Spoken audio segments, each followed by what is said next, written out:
A Mônica Bergamo aqui nos contando que ministros da corte divergem do ministro no bloqueio às contas da Starlink.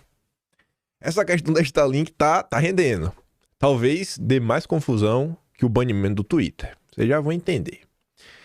A suspensão do Twitter teve amplo apoio de ministros da corte, mas a decisão de bloquear as contas da Starlink, que provê serviços de internet via satélite para cerca de 250 mil assinantes, foi recebida com apreensão. Apesar de ter Elon Musk entre os seus sócios, a Starlink é totalmente independente do Twitter e não participa de suas decisões. Não poderia, portanto, sofrer penalidades por causa de uma companhia que funciona de maneira autônoma a ela. A medida poderia, inclusive, gerar insegurança jurídica. A expectativa é que o ministro reveja a medida nas próximas horas. Essa matéria foi às 9 da noite do dia 30. Hoje é dia 1º, estamos aqui 6h30 da manhã e ainda não aconteceu, né? Mas nas próximas horas, espero de coração que as coisas se resolvam numa boa. Sabe, pelo bem do Brasil, a gente encontrar um pouco de normalidade, que a confusão tá gigantesca. Aí, quem também comentou sobre isso, e acho que o que tá pegando é essa tal insegurança jurídica, foi o Arthur Lira. E o Lira falou isso num evento muito badalado. A gente já vai ver. Lira diz estar preocupado com o bloqueio de contas da Starlink pela decisão do ministro. Aspas. Ali tá falando do Lira, né? Eu vou dar play no vídeo, que é melhor. Como vocês podem ver, olha aqui, painel lindo atrás do Lira. Expert XP, nossa, XP Investimentos.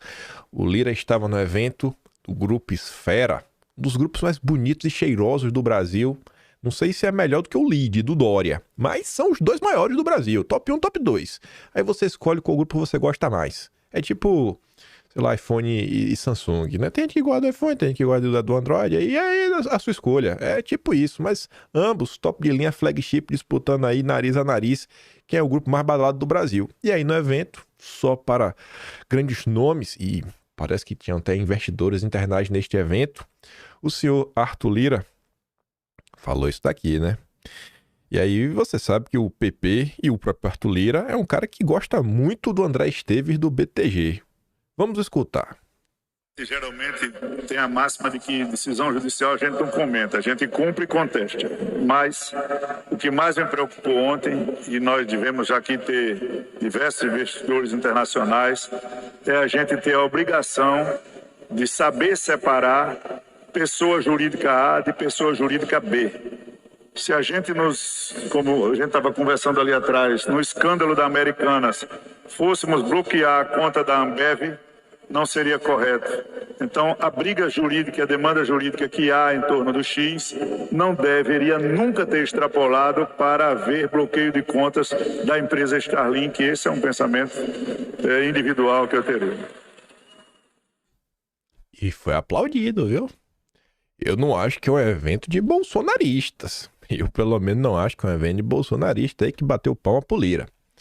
Mas, continuando. Estava eu passando no Twitter e aí eu vi várias pessoas compartilhando esse tweet aqui. Eu não sou do mercado, mas eu sigo pessoas que são do mercado. Várias divulgaram, várias.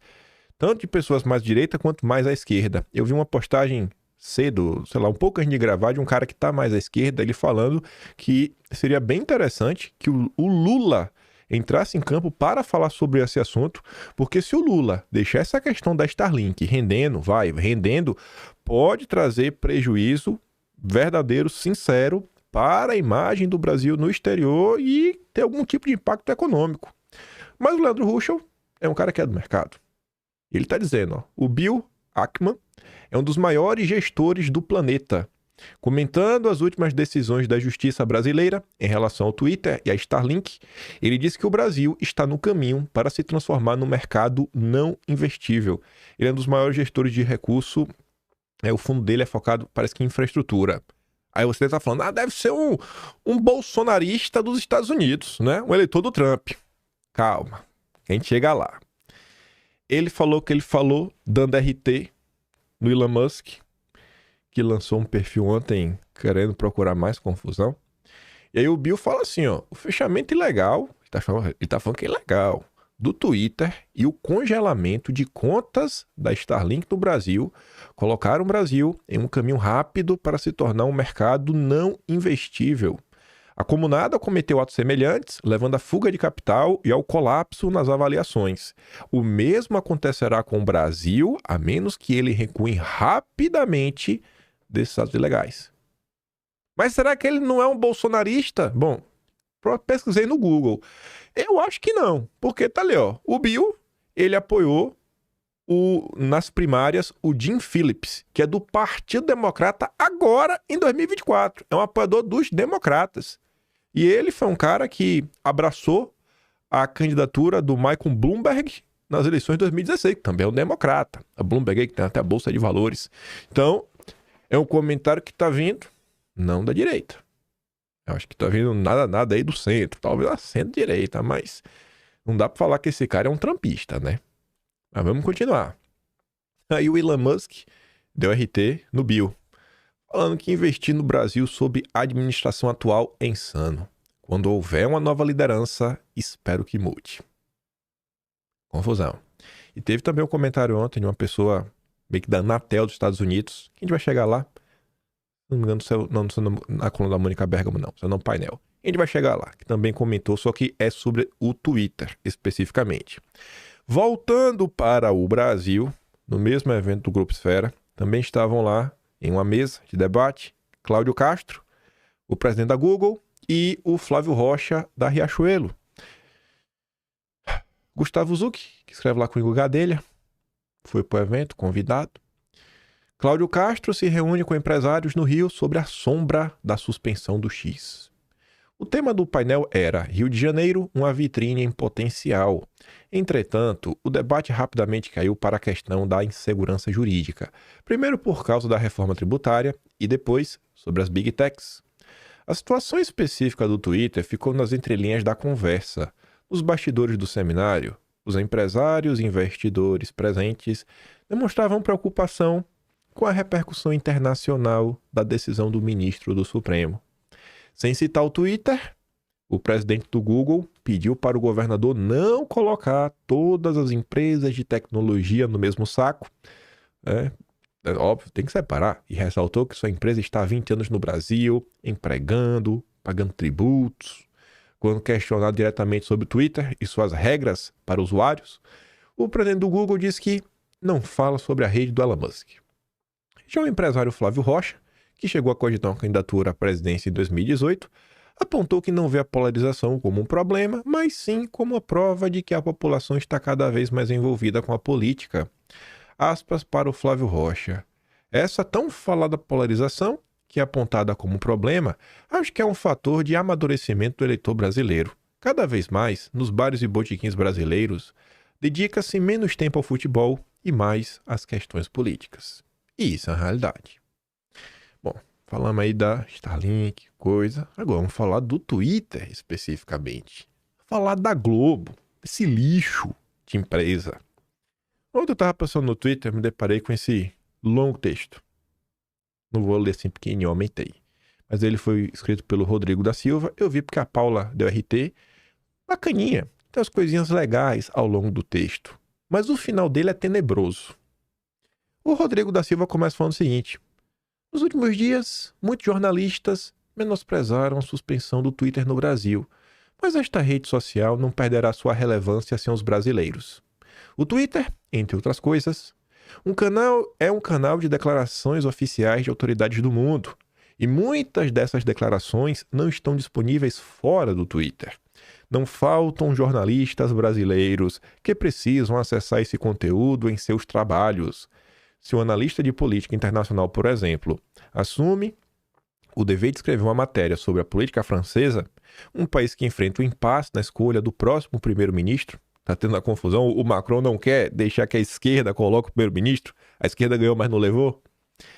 Não que o Macron não seja de esquerda, mas a esquerda do partido França é submissa. Né? O Macron quer manter no partido dele. É um miserável. Mas, enfim, é natural que esse jornalista visite a conta do Macron. Né? Coisas que o Macron só escreve no Twitter e agora não vai poder ver. Joe Biden, por exemplo, renunciou à presidência dos Estados Unidos no Twitter. Hoje, o mero ato de confirmar essa informação, dada em primeira mão nesta rede social, poderia gerar uma multa a um jornalista.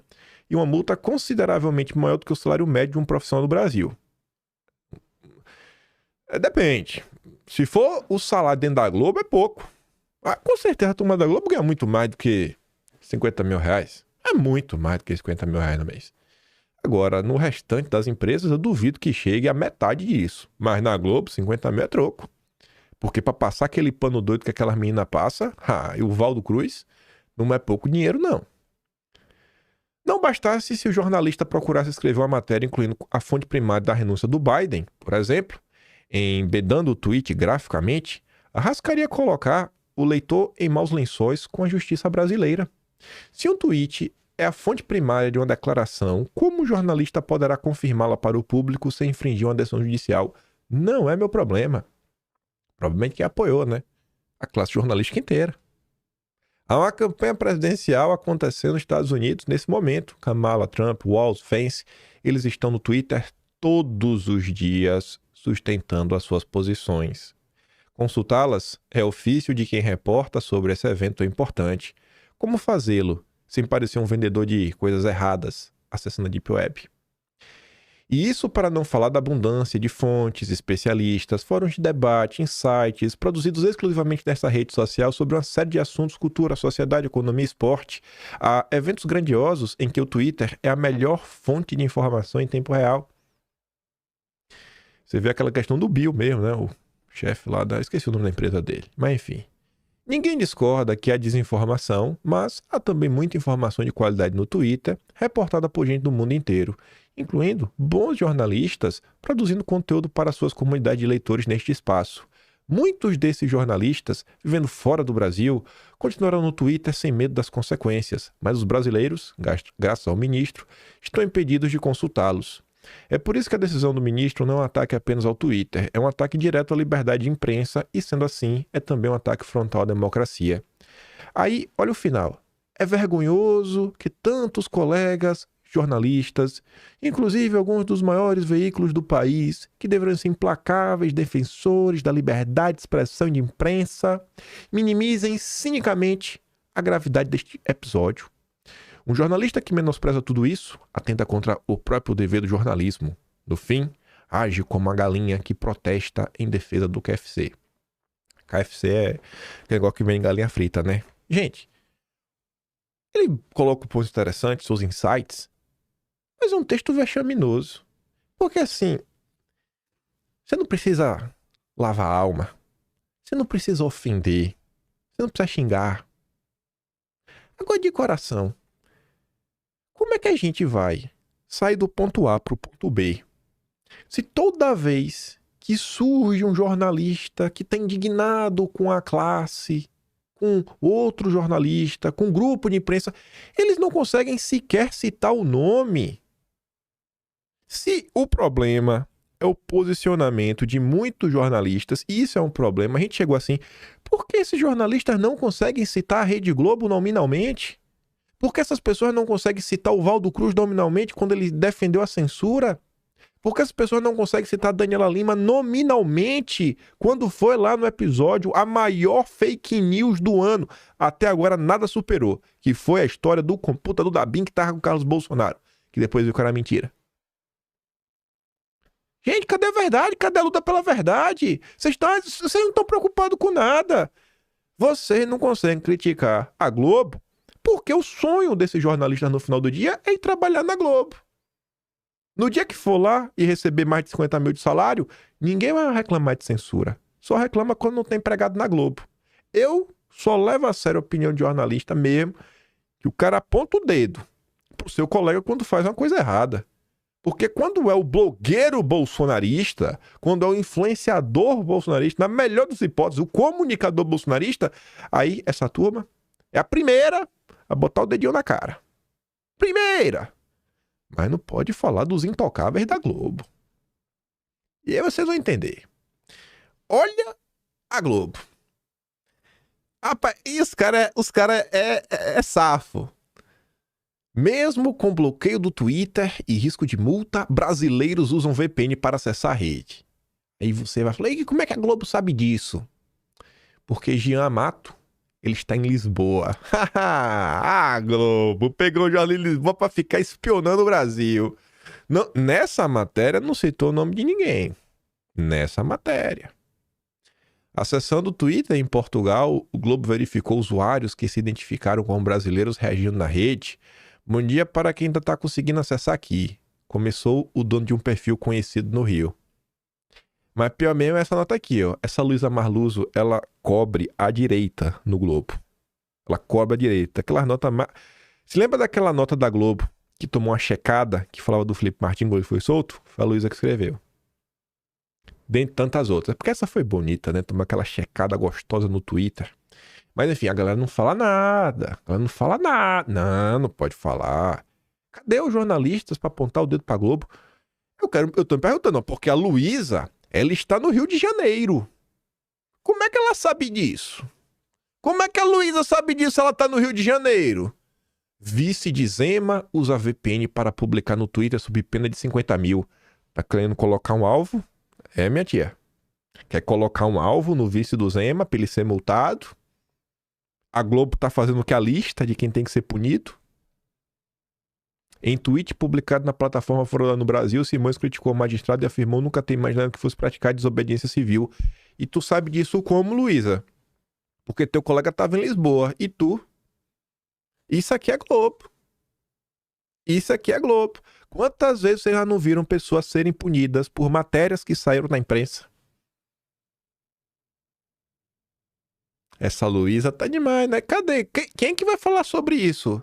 Aí fica aquela galera, né? Tipo o Sam, lá do Metrópolis. Eu gosto de perturbar ele com isso. Ai, é triste ver os colegas que fazem isso. Fala da Globo, cara. Fala da Globo. Olha isso aqui. O repórter Renato é normal, esse tipo de padrão. Quem segue ele... Quem já viu essa peça sabe como é. Petista dodói. Mas o comentário que brilhou mesmo foi da Lídia. O Renatinho fala que o Twitter saiu no ar do Brasil após a recusa do Elon Musk em cumprir leis locais, afirma The Guardian. Aí a Lídia fala, rapaz, a Claro não está cumprindo o papel dela.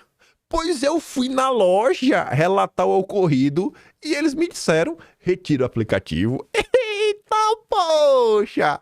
Lá vai a X9. Gente, imagine o que faz uma pessoa sair de sua casa pra ir numa loja, né, de uma operadora qualquer e falar, ô, o Twitter ainda está no ar.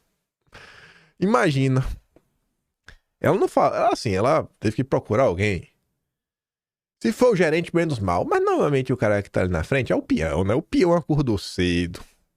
Às vezes nem dormiu direito. E peão gosta de uma festa, né? Aí, pô, a gente ontem foi sábado ou foi sexta, né? Então o peão curtiu a sexta na gandaia, tá lá cansado do trabalho. Aí vem Dona Lídia pra falar pro peão que o Twitter não saiu do ar. O peão tá olhando assim, fala, rapaz, não é possível não. Eu não tô ganhando insalubridade. O meu salário não cobre esse tipo de pergunta. Deus abençoe todos os atendentes das lojas de celular do Brasil, porque igual a Dona Lídia não deve faltar, né? Petista. Isso é o PT. Isso daqui é o que virou a esquerda no Brasil. Tem que moldurar isso daqui pra eternidade. Vai estar no Atlas, né? Óbvio. Mas esse é sensacional. Esse aqui é sensacional, Dona Lídia. Já pode trabalhar na Rede Globo, junto com a Luísa, para começar a caçar as pessoas que estão, né, descumprindo a lei. É o Leandro Russo diz, né? Uma parcela significativa da sociedade brasileira, especialmente a esquerda, que desejava avidamente a consolidação de uma ditadura e a perseguição e tirar de campo seus opositores. A reação desse pessoal, o bloqueio do Twitter, deixa isso ainda mais claro. Estamos de volta a 1930. Uma coisa que é interessante, muita gente está usando VPN. Essa conta do Monark, ela estava proibida de ser... ela estava bloqueada para usuários brasileiros. A conta do Monark estava bloqueada, pegou 32 mil curtidas, 423 mil visualizações. Ele até brincou, né? Miraram em banir o Twitter e acabaram reabilitando meu perfil. Confusão. Aí, gente, rapaz, eita, quase eu caí aqui. Eu podia até ter dito na abertura. Chegou o dia para você ver a diferença. O Rodriguinho não consegue citar Globo no tweet. Pois o Estadão não foi pra cima do Guilherme Amado? Não cita ele nominalmente, mas cita o Metrópolis. E a gente sabe que tá falando do Guilherme Amado. Que pelo menos não fala dos colegas, mas fala o nome da empresa.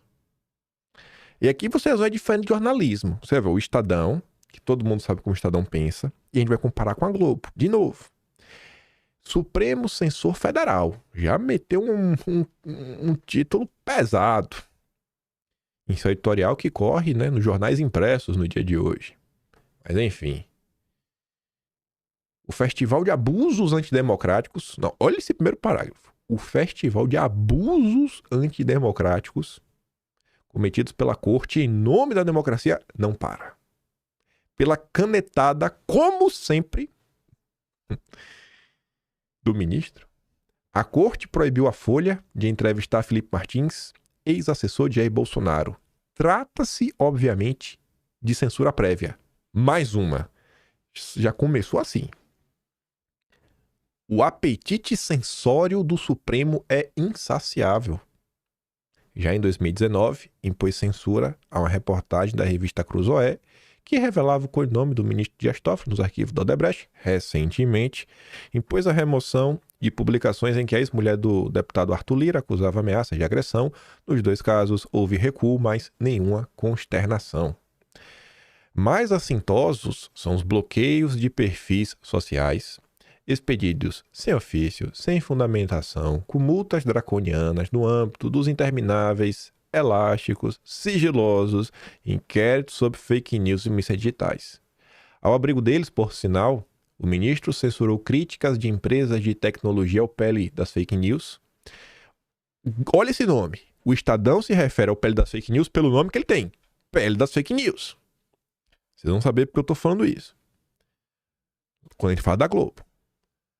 Nas eleições de 2022, o Tribunal Superior Eleitoral, sob a presença do ministro, censurou previamente um documentário sobre o atentado a Bolsonaro e ordenou a remoção de posts que apontavam o apoio de Lula ao ditador nicaragüense Daniel Ortega, entre outros. Felipe Martins, suspeito de ter participado de uma trama de golpe de Estado, foi recentemente solto após 6 meses de prisão flagrantemente ilegal. O Estadão tá revoltado, viu? O ordenamento jurídico prevê a prisão preventiva em casos excepcionalíssimos, como garantia da ordem pública e econômica ou riscos à instrução criminal ou aplicação da lei penal. Nenhum desses requisitos foi comprovado. A prisão foi decretada com base numa notícia imprecisa do portal Metrópolis, segundo a qual Martins teria deixado o Brasil em dezembro. O próprio veículo admitiu o erro. Imprecisa, não foi fake news, né? Para ficar melhor, nota 6. Nota 6. Tem nota 6 porque passa. Passa porque a média é baixa, senão você vai ter que reprovar todo mundo. Como a média é 6, você tem que pegar uma coisa, pelo menos aprovar um. Fala, não, tem que aprovar pelo menos um. Não pode reprovar a turma inteira. Nota 6. Para ganhar um 10, só trocando o termo imprecisa para fake news e... Em vez de botar só portal Metrópolis, tem que colocar publicada pelo jornalista Guilherme Amado no portal Metrópolis. Aí ficava 10. Com base numa fake news, publicada pelo jornalista, pode até chamar de jornalista, Guilherme Amado do portal Metrópolis. Aí ficava show. Aí é 10. Aqui é 6. Mas já tá valendo. Você vê que o Rodrigo da Silva não consegue citar os tais jornalistas e veículos de imprensa que coadunam o que está acontecendo. Mas o Estadão consegue apontar problemas e citar os seus coleguinhas. Felipe Martins não precisaria provar sua inocência, mas provou, com documentação exaustiva. A PGR recomendou a soltura em março, mas foi ignorada. Só em agosto, o ministro determinou, mas ainda assim, com medidas restritivas, também sem fundamento, entre elas a proibição de publicar em redes sociais. Agora, Felipe Martins foi proibido de conceder entrevista. A inacreditável justificativa é que isso violaria uma das medidas cautelares, a de não se comunicar com outros investigados na suposta trama golpista. Acaso Felipe Martins mandaria mensagens cifradas para eles? Felipe Martins nem sequer deveria estar sob jurisdição do Supremo, já que não tem prerrogativa de foro.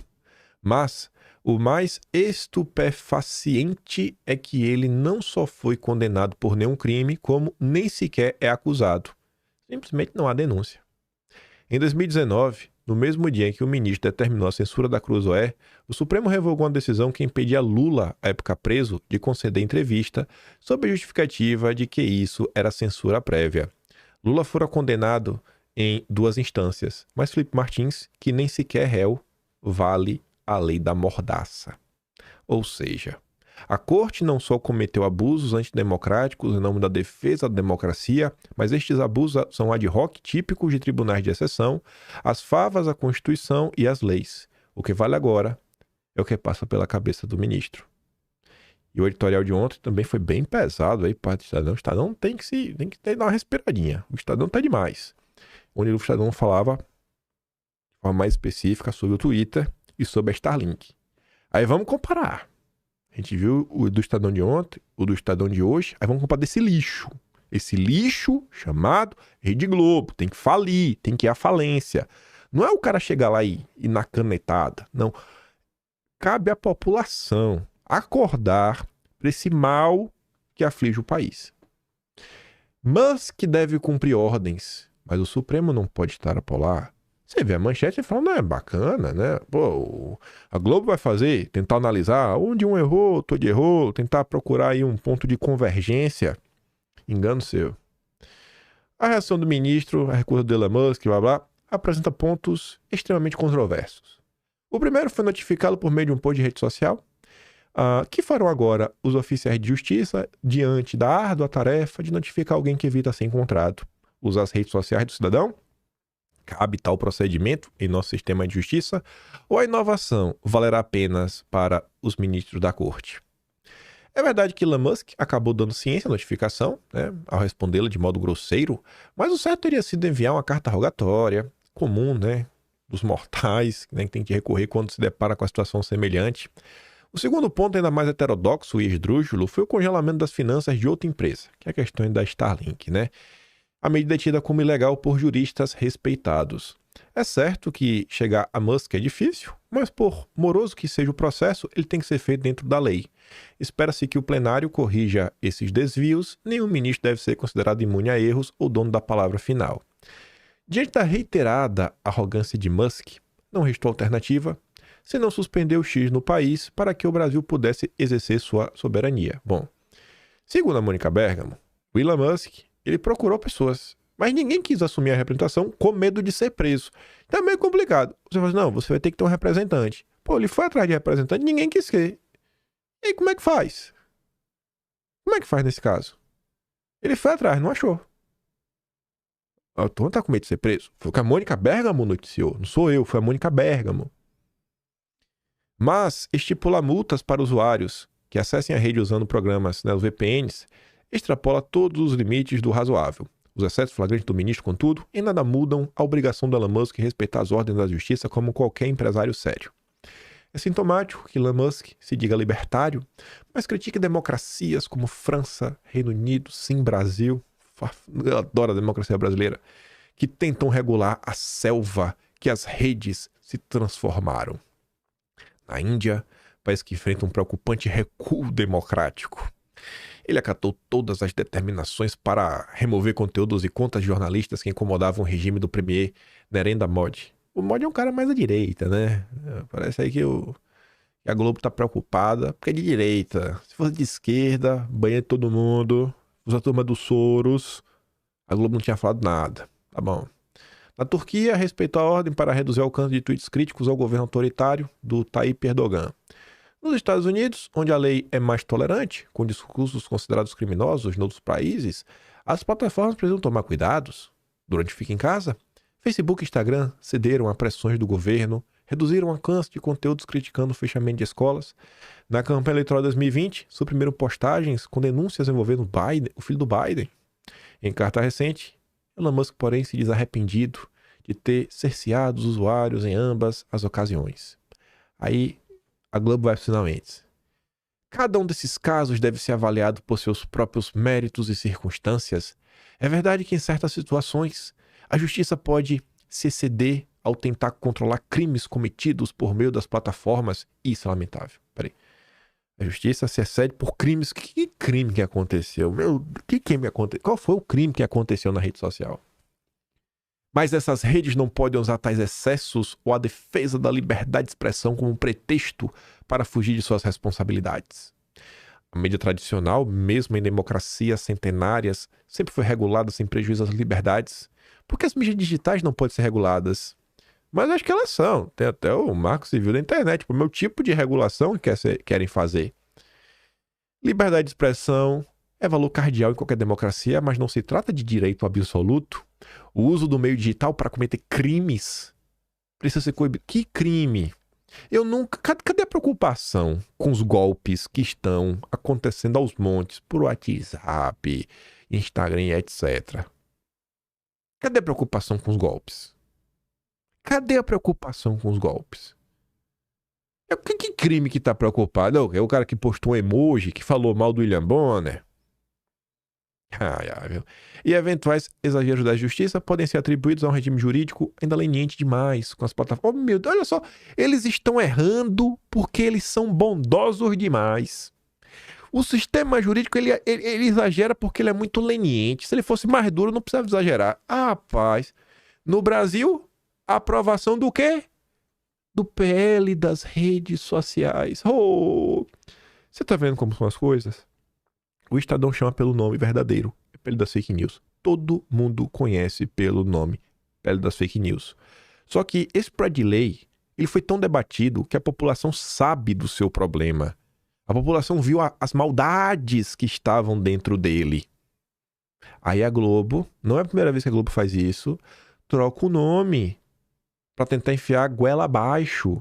Então, no final do dia, o que a Globo está fazendo é criar todo um editorial para falar que o problema no final do dia é porque a gente não está punindo o suficiente. É porque nós estamos sendo duros o suficiente. E a solução para o Brasil é o PL das redes sociais. Você está vendo a diferença?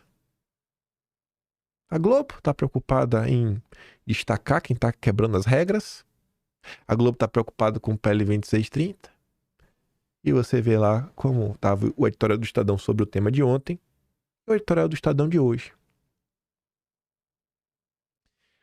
Até lá, o país estará à mercê de empresários arrogantes e decisões judiciais improvisadas. Oh, improvisão, meu Deus do céu. Mas por que não tem o PL 2630? Ah, Rede Globo. Que vá à falência, que o povo acorde. Aí, o especialista em fake news da Rede Globo. Assim, ó, com a turma dos Soros. Assim, ó, Pablito hortelado. Na briga entre Musk e o Supremo, quem perde a democracia. Aí a gente vai ver, e depois vai ver o do Estadão, sobre o mesmo tema. O Estadão também vai falar sobre isso. Quem perde a democracia. Aí você vê o comparativo do nível dos jornalistas da Globo com jornalistas do Estadão, que é um veículo bem similar. Ambos centenários. A Globo tá com 100 anos, até colocando aqui em cima, né? Tudo é mais velho. Uma análise cuidadosa, né, mostra que esse caso, tanto o Musk quanto o ministro, cada um à sua maneira, ambos contribuem para o enfraquecimento da democracia brasileira. Os inquéritos dos movimentos antidemocráticos apresentam problemas de forma, como já discuti em outras ocasiões, mas também de conteúdo, fiquei até surpreso. No que se refere às publicações nas mídias sociais com conteúdos ilícitos, o ministro tem adotado uma abordagem mão pesada. No passado, a punição padrão para uma publicação considerada ilícita pela justiça era a exclusão dela especificamente. Considerava-se que a exclusão da conta do infrator configurava a censura prévia, uma vez que o impedia de cometer um novo ato ilícito antes mesmo de ser cometido. Os inquéritos da corte, porém, tornaram triviais as suspensões de contas em vez de apenas das publicações problemáticas. Entre o final de 2022 e 2023, quando o país assistia a campanhas maciças que incentivavam a intervenção militar, parecia razoável, diante da urgência, suspender contas que publicavam conteúdos ilícitos de maneira reiterada. Contudo, depois do fim do movimento golpista, da prisão dos líderes, não há mais justificativa para suspender contas inteiras, e a censura prévia não é o único problema. As ordens de exclusão são dadas sem que os envolvidos tenham oportunidade de se defender. São decididas sem um devido contraditório em segredo de justiça. Até aqui tá bem bacana, assim, surpreendente aí o Pablo Hortelado. Nada disso, é claro, justifica a resposta moleque de Elon Musk. O empresário determinou que o Twitter tornasse público os pedidos de suspensão de contas que corriam em segredo de justiça. O ministro dobrou a aposta e ameaçou prender os representantes da empresa se suas determinações não fossem cumpridas. Musk então determinou o fechamento da subsidiária do Brasil e desligou o representante legal. Enquanto a disputa crescia, Elon Musk tratava com escárnio as tentativas da justiça de enquadrá-lo. Nas últimas semanas, a justiça brasileira tentou de todas as formas intimar o Twitter, que não tinha mais representante ou advogado constituído no país. Foi apenas diante desse impasse que o ministro terminou a Anatel o bloqueio da rede, depois de inúmeras tentativas de contato e da empresa acumular 18 milhões em multas. E essas multas, como é que a gente chegou nesses 18 milhões? O Pablo Bortolado não explica. Mas ele conclui falando que, embora o bloqueio do Twitter seja justificado, o ministro mais uma vez agiu de forma precipitada e excessiva. Além de bloquear a plataforma, impôs uma multa abusiva de 50 mil para qualquer um que use o VPN, medida que esperamos numa ditadura como dos comunas, não do Supremo brasileiro. Também não tomou cuidado de divulgar as várias tentativas de notificação à empresa. Isso poderia ter preparado o público, ao longo das últimas semanas, para a suspensão iminente. Como resultado, a decisão foi percebida como abrupta e arbitrária. Esse cuidado com a legitimidade da medida perante o público foi negligenciado porque o ministro não parece ter necessidade de prestar contas. No entanto, na democracia, quem tem poderes excepcionais, como o do ministro, deve justificar cada ação. E o Pablo Bortolado termina assim muito preocupado porque essa postura, de se colocar como salvo da democracia, sem dar explicações, é um dos principais fatores para que 40% da população não confie na corte. Tá ok o texto. Mas vamos ver o mesmo tema abordado em outro portal. Suspensão do Twitter. Milhões que não tem nada com a história são prejudicados pela briga dos mandões. Não é exatamente essa tese? A democracia está sendo abalada? Estão brigando, duas pessoas muito poderosas brigando, e quem perde são os outros. O Twitter pode ser de fato uma experiência nauseante, mas também pode ser um ambiente onde se encontram profissionais sérios e gente com insights e pesquisas instigantes. É local de divulgação de artistas, cientistas, que encontraram seu espaço de atuação. A decisão judicial se cumpre, mas, na briga pessoal contra Elon Musk, na prática, o ministro prejudica milhões que não têm nada a ver com sua vendetta contra o empresário insolente. O Twitter também se tornou a plataforma mundial em que os mais relevantes políticos, líderes, empresários utilizam para se pronunciar de todas as tendências e ideologias. A decisão do ministro nos priva de muita coisa relevante que ocorre no mundo. Goste-se ou não, o Twitter transformou-se num espaço de discussões públicas. Nesse sentido, espanta que alguns simplesmente comemorem o suposto fim desse território de disputa e gente que vive dele. É como se, os pensadores tirassem suas próprias vidas por questões ideológicas. Vamos parar de pensar por questão ideológica. Somos um país peculiar. Ocorreu com Joaquim Barbosa, depois com Sérgio Moro e agora com o ministro.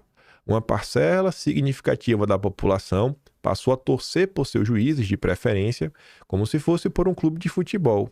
Quando se imagina a justiça como algo técnico, que cumpre as leis, esse fenômeno é no mínimo bastante esdrúxulo.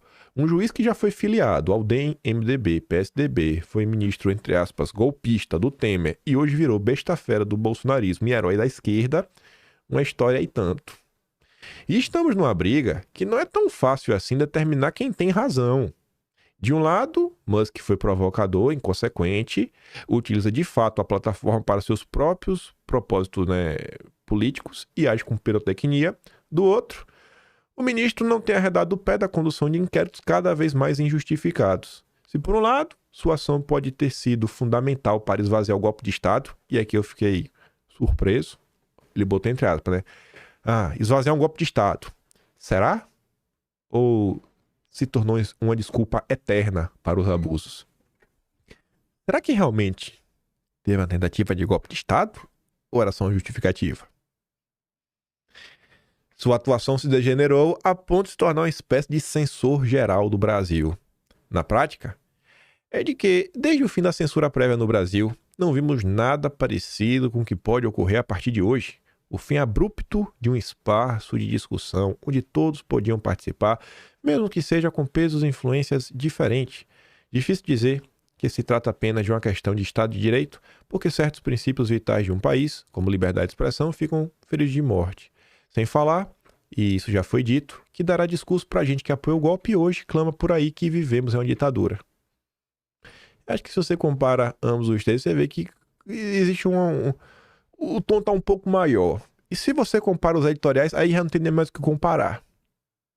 Essas nuances, acho que elas deixam bem clara como pensa a Rede Globo, como pensa um jornal que também acha que Bolsonaro é um golpista.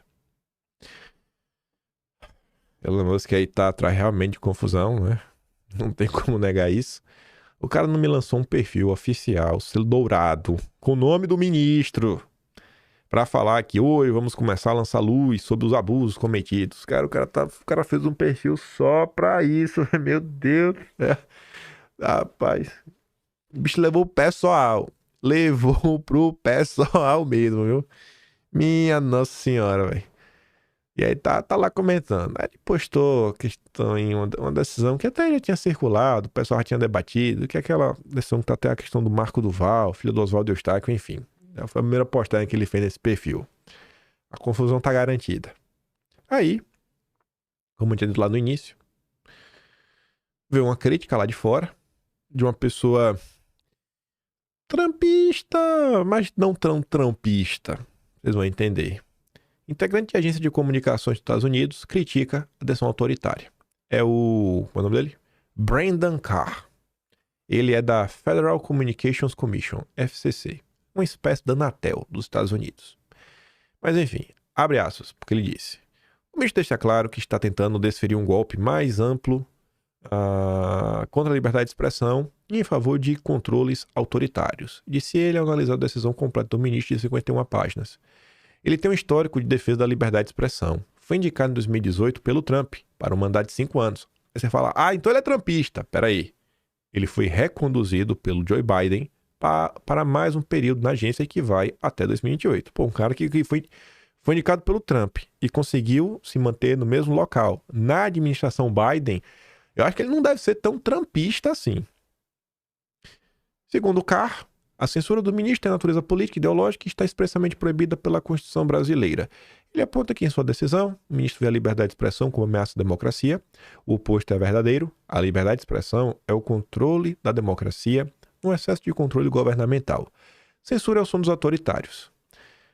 Afirma ainda que o ministro repete o roteiro requintado de rotular discurso político que vai contra a sua própria ortodoxia de desinformação e que sua decisão é parte de um debate mais amplo no mundo. É imperativo que a livre expressão e liberdade prevaleçam. Para onde isso aqui vai escalar, eu não sei. O que eu sei é que o mês de setembro, com certeza, vai ter um capítulo só para falar sobre isso, né? Porque eu acho que isso não tá no fim. Eu acho que isso meio que tá no começo, né? O Twitter foi bloqueado tem 48 horas, mais ou menos. Para fechar esse bloco, antes de falar de Bolsonaro e do Twitter, uma notícia meio que boa. Acho que é meio boa. Acho bacana. Espero que realmente tenha um fim. Fim do inquérito das fake news não está distante, diz o ministro Barroso. A fala do Barroso na entrevista foi a seguinte: eu não saberia precisar uma data. Não gostaria de me comprometer com a data. Mas acho que nós não estamos distantes do encerramento porque o PGR já está recebendo material. Caberá ele pedir o arquivamento ou fazer a denúncia. Espero que realmente tenha um fim, né? Porque, pô, tá 5 anos. Na mesma entrevista, o Jornal da Folha fez uma pergunta para o ministro, perguntando o seguinte: como você ouviu a decisão do ministro de suspender o Twitter? Eu já disse publicamente e repito que uma empresa que se recuse a apresentar um representante legal no Brasil não tem condições de operar no território brasileiro.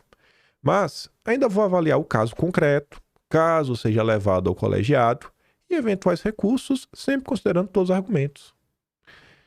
Barroso deixar meio que aberta a possibilidade de, não sei, mudar de opinião, levar ao colegiado. Espero que o pessoal entenda, assim, eu sei que Elon Musk não tá seguindo, mas, poxa, eu queria muito que as pessoas conseguissem achar algum tipo de consenso. Porque quem perde no final do dia, gente, são os brasileiros como todo. Eu acho que... Poxa, eu não quero ver as pessoas precisando usar VPN pra estar no Twitter, sob o risco, né, de ser multado. Espero de coração que o pessoal consiga achar um consenso mínimo. E aí vamos falar de Jair Messias Bolsonaro nesse contexto. Vejam só. No dia 30, o Constantino fez esse tweet aqui, ó. Num dia como hoje, o silêncio de Bolsonaro e Pablo Marçal sobre a censura ao Twitter é inaceitável. Como é ensurdecedor o silêncio dos ministros supremos bolsonaristas, o terrivelmente calado e o outro lá. Beleza. 9h30 da noite. Sem querer criar muita confusão, né? Diversas pessoas também falaram isso. Mas o Constantino tem um perfil maior, né? É uma pessoa aí de destaque dentro da direita. Olha essa matéria da Revista Oeste. Bolsonaro diz que bloqueio do Twitter é golpe duro contra a liberdade. Ex-presidente fez postagem no Instagram e discurso em comício. A Folha de São Paulo também noticiou. Bolsonaro associa bloqueio do Twitter à ditadura e diz que seria preso se estivesse no Brasil no 8 de janeiro. No Metrópolis, duro golpe à liberdade, diz Bolsonaro sobre bloqueio do X. Eu já falei algumas vezes, eu acho que às vezes a direita ela fica muito presa na estética. Ai, não sei quem, não falou nada, etc. Tudo mais. E, assim, pode me chamar de passapanista, mas eu acho que não teve nenhuma situação que envolveu liberdade de expressão que Bolsonaro ficou calado. Nem quando era o seu próprio governo, que foi no caso Santos Cruz, Bolsonaro ficou calado. Então, esse tipo de questionamento, sabe? Botar dedo na cara de Bolsonaro, ele nunca se furtou a comentar sobre esses assuntos. Eu não acho que seria agora. E aí, antes de mostrar o que Bolsonaro disse, até aqui para olhar para o Constantino, bota a mão na consciência. Acaba falando com muita gente, né? O Constantino tem uma audiência grande, fala com muita gente. E isso já está acontecendo até uns dias, não o Constantino, mas tem um movimento organizado dentro da direita para destruir Bolsonaro. Vai ter um capítulo no Ata só para mostrar isso, só para relembrar ao longo do mês de agosto. Ao longo do mês. A gente mostrou aqui questão de eleição, críticas. A Caatinga vem de longe. Eu sei quem são as peças. Mas só para mostrar aqui. Eu acho que a justiça tem que ser feita. E eu sempre passo pano pro Jair. Mas enfim. A decisão do Twitter foi no dia 30. Onde é que tava Bolsonaro no dia 30? Fui lá no Twitter dele olhar, né? Tava num comício, que é dia 30. Aqui, também dia 30. 10 da manhã, ele tava aqui, no dia 30. 1 da tarde, ele tava aqui, também no dia 30. 5 da tarde, ele também tava aqui. E a decisão do Twitter foi mais ou menos nesse horário. E o bicho tava aí, tava rodando. No dia anterior, dia 29, à noite, Bolsonaro no comício. Chegou, né, mais cedo, e em cidades diferentes. Se você ver, vamos lá aqui voltar. Aqui ele tá em Cianorte, aqui tá em Maringá, aqui tá em Arapongas, aqui tá em Campo Mourão, mais cedo tava em Assis Chateaubriand, mais cedo tava em Marechal Cândido Rondon. Isso no dia 29. No dia 28, de noite, 8 da noite, ele tava em Foz do Iguaçu. Tava em Foz do Iguaçu também ao longo do dia. Ele saiu, na verdade, 9 da manhã. 9 da manhã tava pegando voo. Então, assim, às vezes o pessoal cobra. Fala alguma coisa, Bolsonaro. Cara, espera aí um tempinho, ver se ele não vai falar. Antes de querer colocar o dedo na cara. Eu sei que tá todo mundo assim com os nervos à flor da pele, mas vamos ter paciência. Eu achava que aquele episódio do Sérgio Moro já tinha ensinado pra algumas pessoas que não adianta essa agonia, cara. Aquele episódio foi bacana, que muita gente pulou do barco, do Jair. Eu adorei, desde o dia 0. Foi não porque o meu canal cresceu, mas não foi por isso, é porque eu já tava com o material todo pronto. Falei, finalmente eu vou poder criticar o Sérgio Moro sem ser cancelado. E aí você vê, para e pensa. Bolsonaro não é nenhuma criança, tem mais de 60 anos. Mas pegou o avião às 9. Ele acordou no mínimo, eu chuto aí, às 6 da manhã. Antes disso daqui, Bolsonaro tá em campanha todos os dias nos últimos 30 dias. Olha nos últimos 30 dias, vê se você viu um dia que não teve ele rodando pelo Brasil. Então acho que é uma coisa meio cansativa. Teve campanha no dia 28 inteiro até a noite, Foz do Iguaçu. No dia 29 inteiro até o final da noite. No dia 30, possivelmente também. Aí ontem, que foi dia 31, no primeiro comício que ele participou, no primeiro comício que o Bolsonaro participou, ele falou do assunto. Ok, então, vamos ser um pouco mais justos, vamos respirar um pouquinho, velho. Vamos respira. Confia no velho Jair, velho. O velho Jair não é uma pessoa má. Toda vez o velho tem que ficar provando que ele não é um safado. Pô, cara, Não vai falar. E falou no comício, saiu na imprensa inteira. Vou ver aqui um pedaço da fala de Bolsonaro.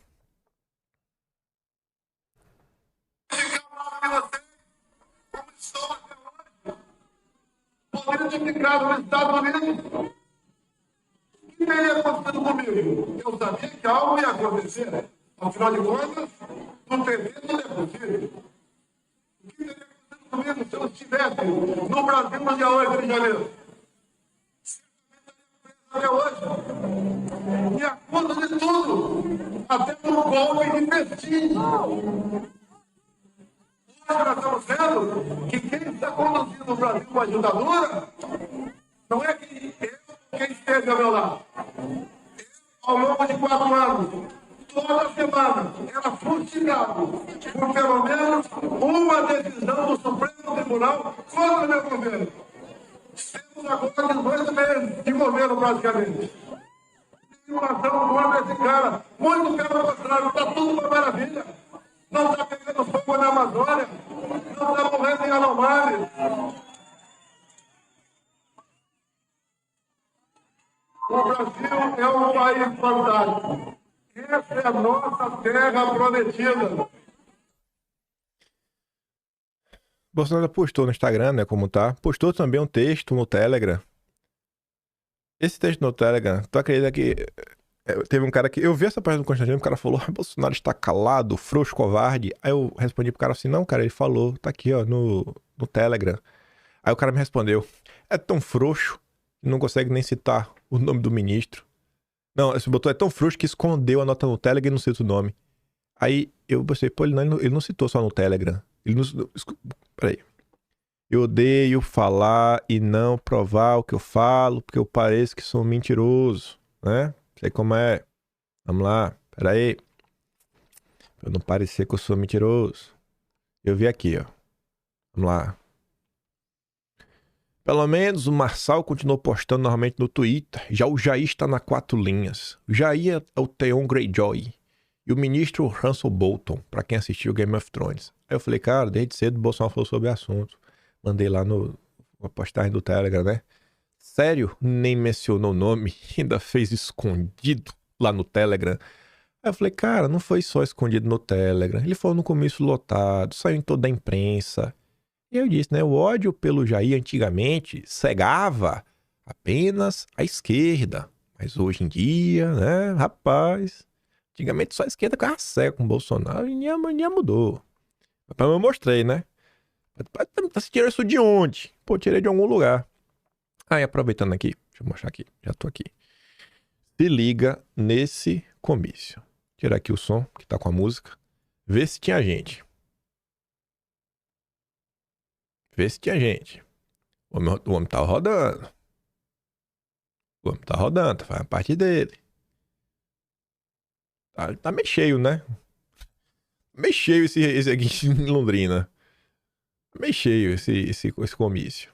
Ah, deu pra ver o tamanho já, né? Tá meio cheinho. Tá meio cheinho o comício do Jair. Vamos voltar. Aí, pegando até o gancho e coisa, e não é nem pegando no pé, esse vídeo aqui circulou lá do personagem Braddock, tá o... Nossa, esqueci o nome do apresentador. Bicho. Enfim, tá a Fabi, tá o Constantino, tá o Gaia. E aí eles estão falando sobre o momento atual, sobre eleições. Eu quero comentar umas coisinhas.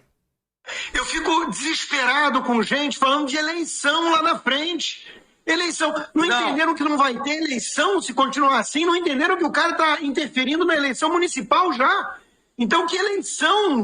A premissa de normalização das instituições é a mais esdrúxula hoje no país. E tem um monte de gente repetindo isso. Tratando como se fosse normal. Não, nós vamos discutir. O Tarcísio vai derrotar o Lula em 2026 e as coisas começam a mudar. Meu amigo, virou Venezuela hoje. Virou Venezuela hoje. Até 2026, sinceramente, eu acho que com exceção de você que não está no Brasil, todos nós dessa bancada estaremos presos. Esse é o caminho que o Brasil está indo, em ritmo acelerado, e está parecendo aquela fábula do sapo na água fria, esquentando até ferver lá dentro. E as pessoas não estão percebendo o que está acontecendo. Eu conversei hoje com uma pessoa próxima da Maria Corina, E ela falou para mim, vocês estão no ritmo mais acelerado do que nós tivemos para chegar no nível que a gente está hoje. Eu acho que esse ponto aqui, eu tenho uma certa discordância de algumas coisas, mas discordância de boa. Tem muita gente que vê esse vídeo, o próprio perfil que postou falando o seguinte, né? É importante a observação. Eu entendo todo esse senso de urgência. Não tem como não ter o senso de urgência. O Twitter foi banido do Brasil. Pessoas com muito mais dinheiro do que nós, como o Bill do início, tá falando, cara, o Brasil não é um lugar que tá seguindo uma trilha que para continuar investindo vai dar meio ruim. Você vê que a própria imprensa brasileira tá falando, rapaz, essa decisão da Starlink é complicada. Só que, gente, quando eu falo para vocês, a gente não pode ficar, às vezes, preso numa única pauta. A gente tá no momento atual, que é momento de eleição. O momento atual é momento de eleição. Uma coisa, outra coisa, outra coisa. Uma coisa, outra coisa, outra coisa. O Constantino tá falando até mais, acho que da eleição de 26. Tem gente preocupado com isso. Eu acho que você tem que também não estar preocupado com isso. Nós temos no Brasil acontecendo várias coisas. Eu não acho que tem que ter uma coisa só na cabeça. Eu acho que a gente tem que olhar sempre de uma forma assim meio ampla, sabe, os assuntos. Falar, cara, vamos dar uma olhada aqui, com calma, vamos respirar. É um momento tenso. Mas eu tô falando com vocês como alguém que eu acho que eu sou uma pessoa que quer ver as coisas melhorarem, né?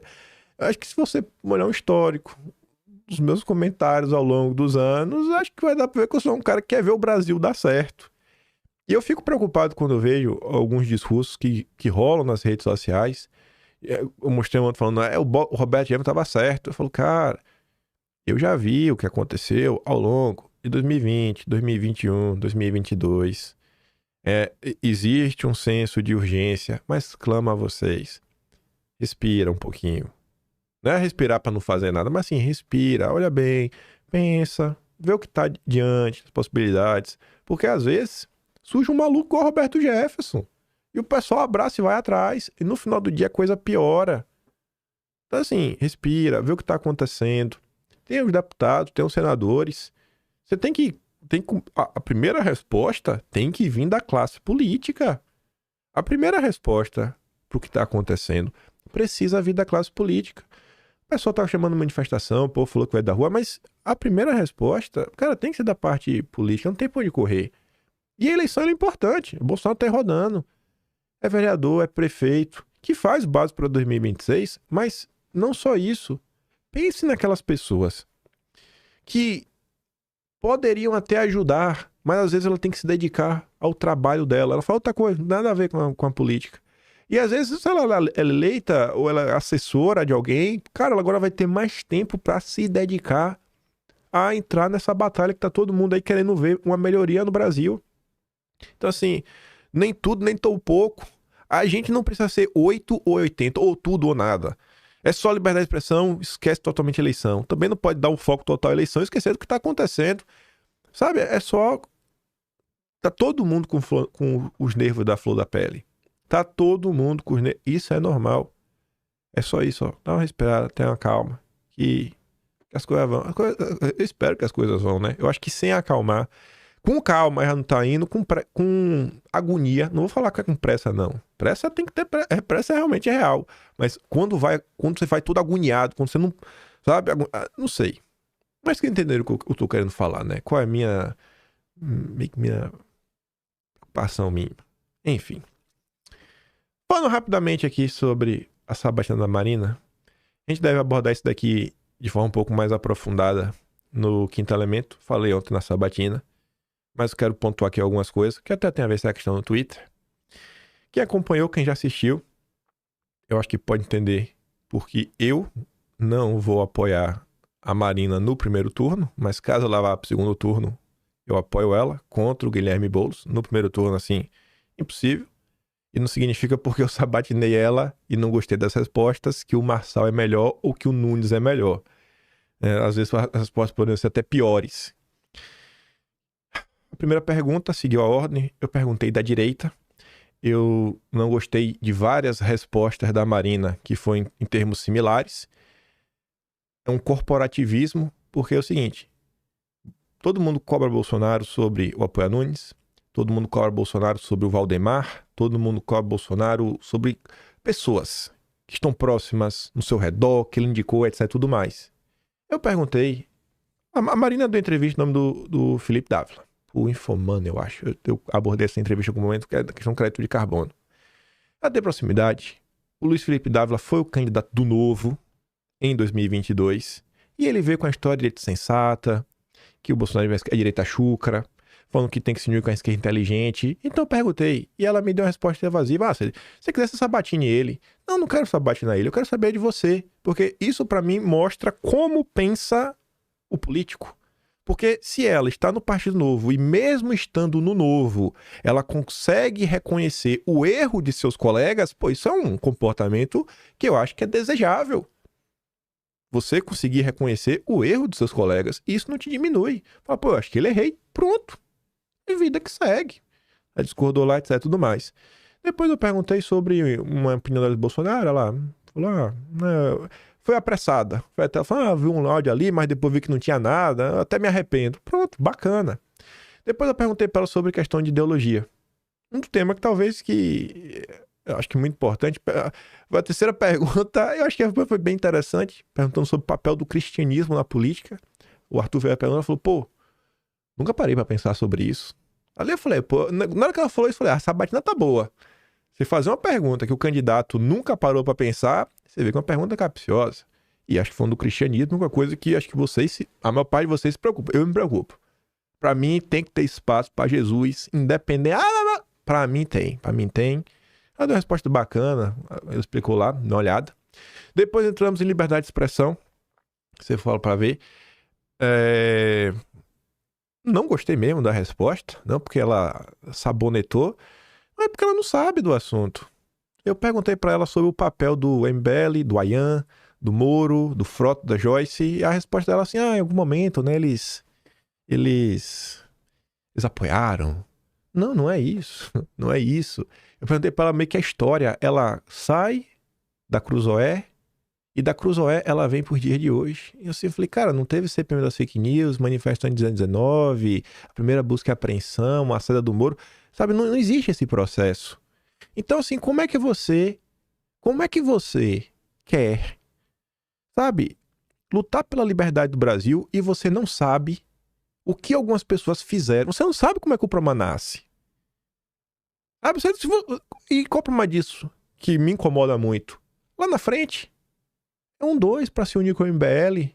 Porque eu falo, não, porque o MBL, eles erraram, eles criticaram no passado. Não foi só uma crítica. Não foi só uma crítica. Se fosse uma crítica, beleza. Crítica, o cara pede perdão, vida que segue, a gente não se importa.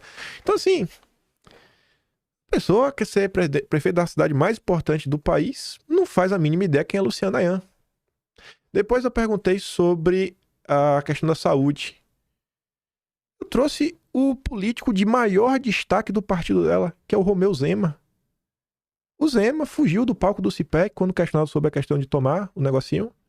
E o Zema fechou o estado, a loja da família dele é aberta. Mais uma vez, ela não conseguiu criticar o seu colega de partido. Pergunte ao Zema. Achei uma resposta evasiva, foi o que eu achei. E aí, não sei como foi que a gente pulou. Aí eu fui por questão do Tagliaferro, criatividade. Aí eu botei o caso do Deltan. Ela colocou em seu plano de governo o Deltan. Ela quer criar a Lava Jato de São Paulo. Vou até mostrar aqui o negócio, para você ver que essa percepção não é só minha. Deixei aqui aberto. Se liga aqui, ó.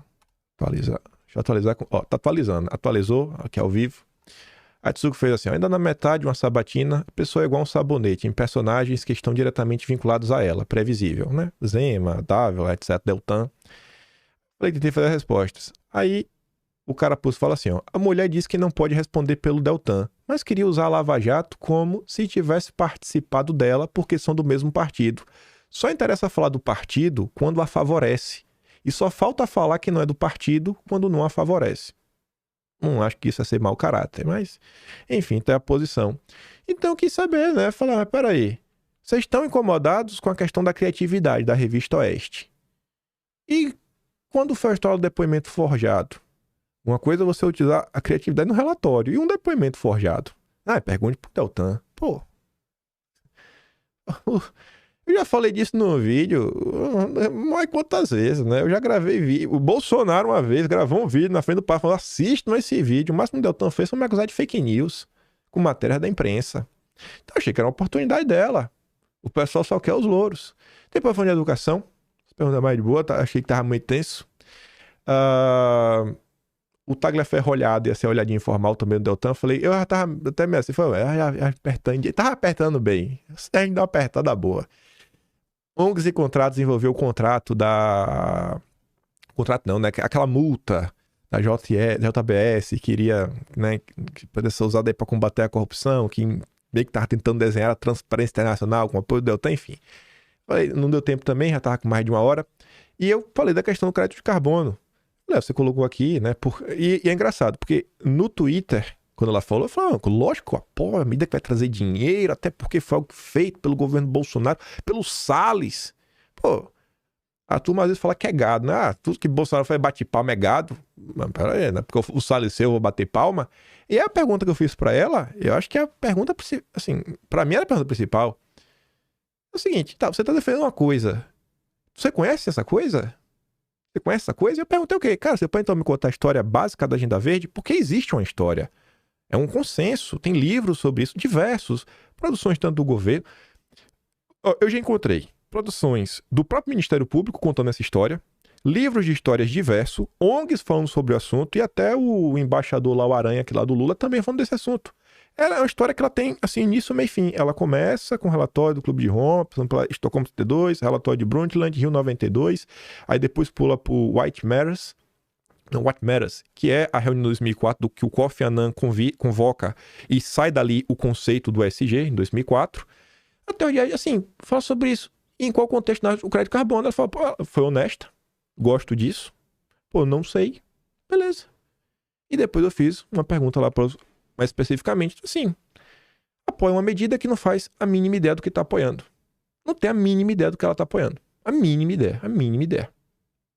Tanto que a pergunta era, cara, e aí? Como a gente pode implementar essa medida perante quem criou a mesma sem ter danos irreversíveis ao Brasil? Tinha imposto do pecado que eu não perguntei. Eu ia colocar um estudo antigo da esquerda mostrando como esses impostos verdes podem ser utilizados como extrafiscalidade, né? Quando vocês usam um imposto para causar mudanças comportamentais. Ia falar da reforma tributária do Lula, do imposto do pecado. Ia trazer o do Zema, que o do Zema não foi o mal à saúde do meio ambiente, mas o Zema falou sobre coisas supérfluas. E minha pergunta seria, até onde vai o liberalismo e a pressa do Estado? O Estado o Estado que vai dizer o que é supérfluo, o que faz bem para a saúde e mal para a saúde? Como é que você geraria isso? Eu acho que ele ia sabonetar também a pergunta do Zema, pelo padrão de pergunta que ela deu. E no final eu perguntei quem são os atores, né, as pessoas aí que apoiam Lula fora dos 3 poderes. Eu queria ver como é a percepção dela, como ela enxerga as coisas. Ela falou a mídia. Ficou meio assim, a mídia. Tem uns grupos aí pra ela também, mas eu queria ver se você escutava da boca dela o nome de alguns agentes. Fala assim, essa pessoa aqui tá com Lula fechado, doação de campo aí. Fala o que eu quisesse. Eu esperava um pouco mais. Depois de ontem, eu duvido que o Marçal deve ir. O Marçal, do jeito que eu fiz, deixando falar, o Marçal tem cara que vai, sei lá, quem sabe fugir de algumas perguntas. E o Nunes, eu acho que dificilmente o Nunes aceitaria. Mas foi uma sabatina dura, eu quero saber. E as perguntas que eu fiz do Novo, eu acho que se eu entrevisto o Nunes, eu acho que todo mundo quer que eu pergunte pra ele sobre o Bruno Covas, na época do Fecha Tudo. Perguntar de pessoas ligadas a ele na política. Acho que todo mundo esperaria isso. Assim também, como se eu entrevistar o Marçal, todo mundo também esperaria que eu apertasse em relação ao Avalanche e tantos outros. Então, esse papel é sabatina, conhecer o candidato, sob pressão. Eu acho que conseguimos colocar. No segundo turno, se ela for, meu voto é dela. Eu não voto lá, né? Mas o meu apoio é pra Marina Helena. Mas no primeiro turno, olhando os candidatos, vendo o que eles falam, eu tenho muitas ressalvas a vários deles. Eu não vou apoiar ninguém. Porque para evitar o quê? Eu só quero evitar o Boulos. Me perdoa. Cada candidato eu vejo vários problemas e diferentes cenários para a própria direita. Um lado você vai fortalecer o Novo. Eu não quero fortalecer o Novo. O Nunes, você fortalece o Centrão. né? Já tem um vice bolsonarista. Não sei se o Nunes vai sair em 2026 para ser candidato. E você vai fortalecer o Marçal, que é a grande incógnita. O que é? O que significa fortalecer o Marçal? O Marçal tem uns projetos muito estranhos também. Um do drone aí de vigilância, meio Minority Report demais, né? Pré-crime. O Marçal tem várias coisas, algumas pessoas que estão apoiando o Marçal também. Eu fiquei assim, né, meio estranho esses apoios aqui nos empresários aí do barulho. Mas enfim, para a sabatina, tentei fazer o meu melhor, apresentar uma sabatina que fugisse um pouco do padrão aí da imprensa, né? Aquelas, o que você acha daqui? E depois sai São Paulo, e as suas... Cara, o programa de governo tá aí, todo mundo consegue ler. Eu quero tentar extrair algo da pessoa que, sei lá, pode significar alguma coisa, pode criar um alerta em alguém. Então tá aí. Se os outros candidatos quiserem, sabe? A porta aberta, vamos ver se virão, né? Mas é isso. Ficamos por aqui. Se gosta do meu trabalhinho, quiser me ajudar mais, passa lá no canal, tem um botão de valeu, tem um peito da descrição e tem um Atlas brasileiro. Se a Marina Helena tivesse lido o Atlas, ela saberia falar bastante sobre liberdade de expressão, os problemas da direita. Teve uma pessoa que respondeu no Super7 ontem, se ela tivesse assistido o episódio 1500, ela saberia que é o dossiê especial que eu conto a história como saímos da manifestação do 26 de maio até a primeira busca e apreensão. Documentado. E aqui começou o problema. Aqui realmente entra o aspecto jurídico contra a direita brasileira. Mas, volto a falar, isso não faz da Marina pior do que o Nunes, não faz a Marina pior do que o Marçal, nem melhor também. Então, respira. Eu tô dando as minhas impressões sobre a sabatina, a gente deve comentar sobre isso com mais profundidade lá no Quinto Elemento. Possivelmente deve comentar no fio, puxando o fio que vai ao ar na sexta-feira. Mas eu vou avisando vocês ao longo da semana. Aquele grande beijo e abraço. Compartilhe. E volta amanhã. Aquele grande beijo e abraço. Tamo juntos. Valeu, meus amigos. Fui.